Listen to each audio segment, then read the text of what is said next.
Good day everyone, we are Group 10 and we are honored to present our project, SimOs Real-World Simulations of Operating System Algorithms. Today we will showcase three interactive web-based simulators, each implementing a distinct algorithm.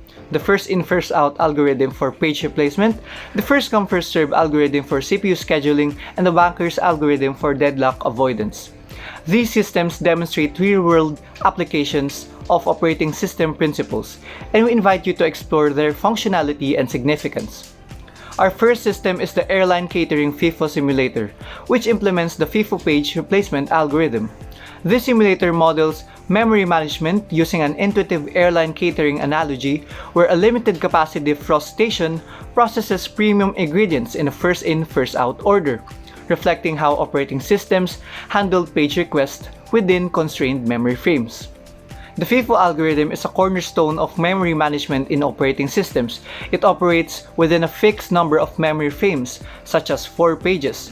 When a page request arrives, the system checks if the page is already in memory or a page hit, allowing reuse. If the page is absent or a page fault and the frames are full, FIFO evicts the oldest page to make space for the new one. This mirrors our airline catering scenario where the defrost station's limited capacity requires returning ingredients to the freezer to prevent spoilage, ensuring both freshness and passenger safety while optimizing resource use. The FIFO algorithm efficiently manages ingredients within a fixed capacity queue, such as 4 slots in the airline catering simulator. It processes ingredient requests in their order of arrival, ensuring a streamlined workflow. When the queue reaches capacity and a new ingredient must be added, FIFO evicts the oldest ingredient to make space, maintaining order and resource availability. This mechanism directly simulates page replacement in operating systems, where the oldest page is removed from limited memory frames to accommodate new requests, optimizing system performance. The Airline Catering FIFO Simulator is equipped with a comprehensive set of features to facilitate exploration of the FIFO algorithm. The ingredient gallery presents premium ingredients, such as salmon and foie gras, for users to select and include in the simulation. The cart allows users to add or remove ingredients, enabling the creation of a customized request sequence that serves as the input for the algorithm. Defrost controls permit users to set the queue's capacity, typically 4 slots, through manual input or increment and decrement buttons. The simulation feature processes the request sequence, detecting page hits and faults, and dynamically updates the defrost queue. Finally, the results table displays detailed simulation outputs, including the step number, ingredient ID, status, queue state, and any evicted ingredients, providing a clear visualization of the algorithm's operation. The airline catering analogy vividly illustrates FIFO's mechanics. In an aircraft's galley, space is severely limited, constraining the defrost station to a fixed capacity, such as 4 slots. Ingredients must be defrosted for meal preparation but returned to the freezer if not immediately needed, preventing spoilage and ensuring freshness for passenger safety. The FIFO algorithm optimizes this process by evicting the oldest ingredient first when the station is full, maintaining order and efficiency, much like page replacement in operating systems. Let us now demonstrate the Airline Catering FIFO Simulator. Users begin by selecting ingredients from the gallery, such as salmon, foie gras, wagyu beef, prawn, and scallop, to simulate meal orders. These selections populate the selected ingredients section, a table displaying columns for name, ID, and an action center, where users can remove individual ingredients or clear all selections using a dedicated button. This table reflects the derived ingredients from ordered meals, forming the request sequence. Next, users set the maximum defrost capacity. Let's use 4 slots, via manual input or increment or decrement buttons, mirroring the limited memory frames in page replacement. Clicking the Simulate Order button initiates the FIFO algorithm, and the results are displayed in the Simulation Results table, available in 2 modes, User Mode and Technical Mode. User Mode, the default, uses accessible terminology for non-technical audience, while Technical Mode employs programming terms for deeper analysis. In User Mode, the results table includes columns for step, ingredient ID, status, and queue state. For our sequence, salmon, foie gras, wagyu, prawn, another salmon, and scallop, the simulation proceeds as follows. For steps 1 to 4, salmon, foie gras, wagyu, and prawn are added to the defrost station, as the queue is initially empty and below capacity. The queue state shows SA01, then SA01, FG02, and so forth up to SA01, FG02, WG05, and PR06. For the step 5, another salmon order arrives. The system checks if the salmon is in the queue. Since it is, the status reads salmon in queue, indicating a page hit. The ingredient is reused without modifying the queue, which remains salmon, foie gras, wagyu, and prawn. In the step 6, a scallop order arrives. The queue is at capacity, or 4 slots, and scallop is not in the queue. The status shows scallop added to the defrost station, but the queue state updates to FG02, WG05, PR06, and SC08 with salmon evicted. This is a page fault requiring the oldest ingredient or the salmon to be removed. Switching to technical mode, we see the same results with programming terminology. A page fault occurs when an ingredient or the page is not in the queue or the memory, necessitating its addition. If the queue is full, the oldest ingredient is evicted, leading to returning it to the freezer to maintain freshness and avoid spoilage, as in our scallop example. A page hit occurs when an ingredient is already in the queue, as with salmon in step 5, allowing reuse without eviction, preserving queue stability. For scallop in step 6, the queue's capacity is full, so FIFO evicts the oldest ingredient, salmon, to add scallop, mirroring page replacement's oldest first eviction to manage limited memory frames. This process ensures efficient use of the defrost station, preventing spoilage and maintaining safety, just as page replacement optimizes memory allocation in operating systems. The airline catering simulator directly mirrors page replacement in operating system. The defrost station represents memory frames with limited slots, typically 4. The FIFO algorithm manages these constraints by evicting the oldest page or the ingredient, when a new one must be loaded, balancing resource availability and demand. This parallel highlights how FIFO ensures efficient memory utilization, leading to managing a constrained galley space in airline catering. To clarify the connection between the simulator and operating system concepts, several key terms are equivalent. The defrostation corresponds to memory frames, both serving as fixed capacity storage for ingredients or pages. Ingredients are analogous to pages, representing the data units requested for processing within the system. Adding an ingredient to the queue is equivalent to loading a page into a memory frame for active use. Continuing the equivalent terms, a page fault which occurs when an ingredient is not in the queue and requires loading, often necessitates an eviction if the queue is full. A page hit occurs when an ingredient is already in the queue, allowing immediate reuse without altering the queue state. Eviction, or removing the oldest ingredient from the queue, is leading to returning it to the freezer to free up space, mirroring the removal of a page from memory. Finally, the FIFO order, which prioritizes evicting the earliest loaded ingredient, parallels the oldest first eviction strategy in page replacement, ensuring orderly and efficient resource management.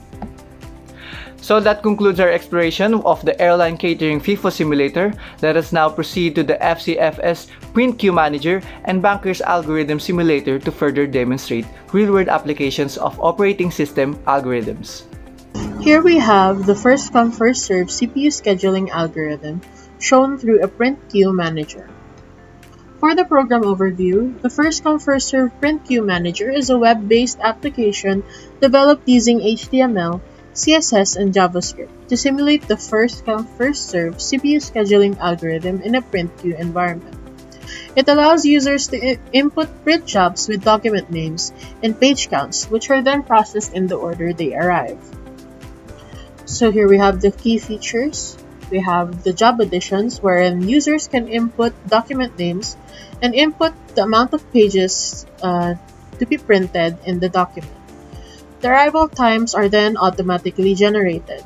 Next, we have the job removal, wherein the jobs are deleted from the queue before running the simulation. Next, we have the queue reset feature, which will clear all the jobs and input fields to start fresh. Then we have the simulation itself, which processes jobs in order of arrival, showing completion time, waiting time, turnaround time, and response time. Then it calculates and displays average waiting times, average turnaround times, and average response times. Next, we have the dark mode and also the responsive design of the application. So here's the application. For this presentation, let's say we have a thesis which has 5 pages, a report that has 3 pages, and notes that has 7 pages. I had a typo there so that we can utilize the job deletion, and we can rewrite. Has 7 pages. As you can see, the documents are in the print queue, and when we click the simulate button, it shows the simulation results. So here we have the queue, the order of which it was printed, then here's the document and the pages. As I said before, the arrival times are automatically generated. It automatically shows up when you input the document or put a document in the print queue. As for the burst time is calculated by multiplying the page number with 100. So it assumes that each page takes 100 milliseconds to print. Next, we have the completion time, which is calculated by adding the start time and the burst time. Then we have the turnaround time, which is calculated by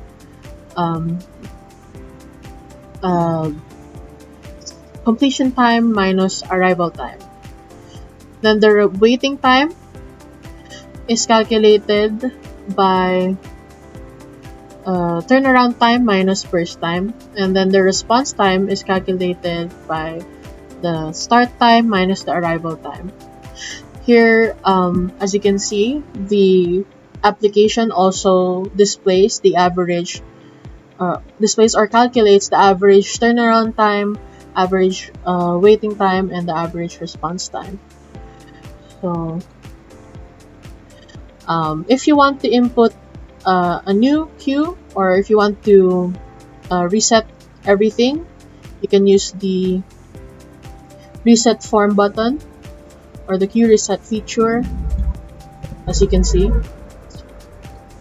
And then as an additional feature, we also have the dark mode. So the first come first serve print queue manager simulates a printer's jobs queue by processing documents in the order they arrive, similar to how a CPU schedules processes. The printer acts like a CPU, and each print job is treated as a process. While the first come first serve algorithm is fair, it can cause delays, known as the convoy effect, when shorter jobs are stuck waiting behind longer ones.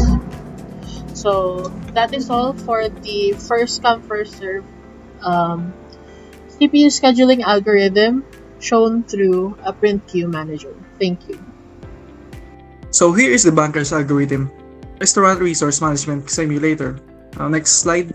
So for the program overview, the Restaurant Resource Management Simulator is a web-based built with HTML, CSS, and JavaScript. It would simulate the banker's algorithm in a restaurant setting to avoid deadlocks in resource allocation. The users can define the total resources and also add tables as processes with specific demands. So here are the key features. First of all, it has a dynamic table addition. Second, real-time calculations. Third is built-in safety check. Fourth is interactive walkthrough. Fifth is save and load configurations. Fifth is export data options. And lastly, we have a responsive interface. So here is the banker's algorithm overview. Now, the banker's algorithm is a deadlock avoidance method used in operating system. It would help to ensure that the resources are allocated if the system remains in a safe state. Now, in the simulator, the restaurant tables would represent the processes requesting limited resources.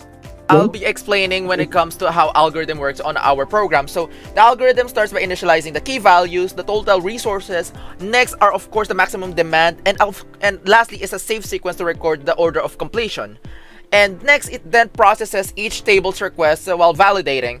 The request is non-negative and doesn't need to exceed the remaining need, and the enough resources are available to fulfill the request, and the resulting system state is safe before committing the allocation. So it will show you on how does the Banker's algorithm works on our system.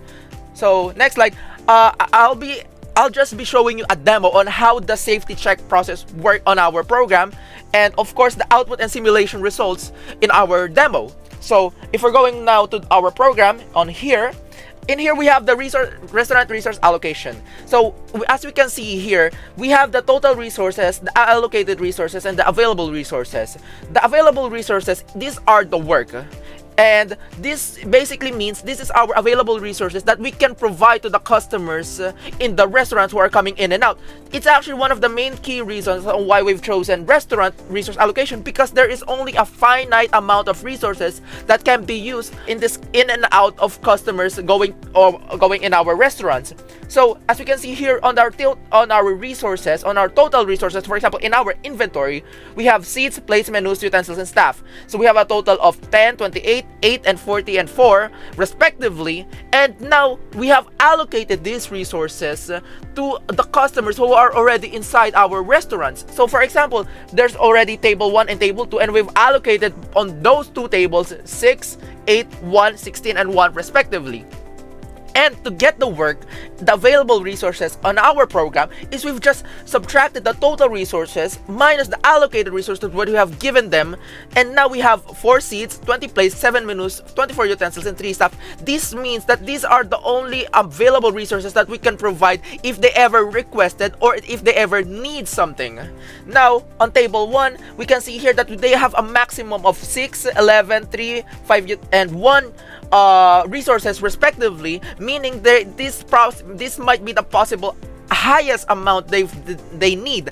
So for example, they only have 6 people, while on the other table they have 5, 6, 1, 16, and 1 respectively. And in here we have allocated 4, 8, 1, 3, and 1 of those allocated resources that we half of the allocated resources shown on the top part, allocated resources. So they have 4 out of 6, while the table 2 is 2 out of 6, so they shown here, and 8 out of 8 for table 1, 1 out of 1, so they already got all of the allocated resources. So on table 2 they have 0 out of 0, and now on utensils they have 3 out of 16. So of course on table 2 they have 13 of the utensils, and on staff they have all of the staff. So on table 2 they don't have any staff. So and here they requested, like for example, they needed 2, 3, 2, 2, and 0 respectively, while on table 2 they need 3, 6, 1, 3, and 1 respectively. And like for example, they did not requested anything yet, so all of it are now 0. So below it we can see here are the safety checks. So the safety check, this shows if it can allocate the resources, available resources on those tables. So we can see here they needed, as soon as they've been seated down on their table, they needed 2, 3, 2, 2, 0 respectively of those resources above. And as we can see here on the work, or just like what I've said earlier, the available resource, we have 4, 27, 24, and 3. So it means that the demands has been satisfied because we have of these available resources. The resources are greater than the needs. So is need less than or equal to work? Yes.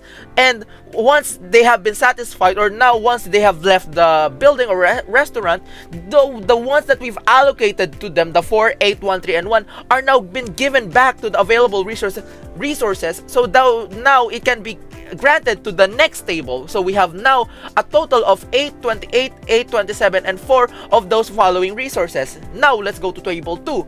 So they have needed 3, 6, 1, 3, and 1 of those respective resources, and of the available resources needs. So 8, 28, 8, 27, 4, and without even looking at it or doing any mathematical computation, we know that the satisfies the work. So is need less than or equal to work? Yes. So has it been granted? Yes. And with that, we can see here that the save sequence is from table 1 to table 2, and the system is safe when it comes to allocating these resources. Why? Because in banker's algorithm, never grant a request unless you can guarantee the systems can still allocate these resources to all processes in some order so that they all can be completed. And with that, that shows how the banker's algorithm works in our system, restaurant manipulation or resource allocation.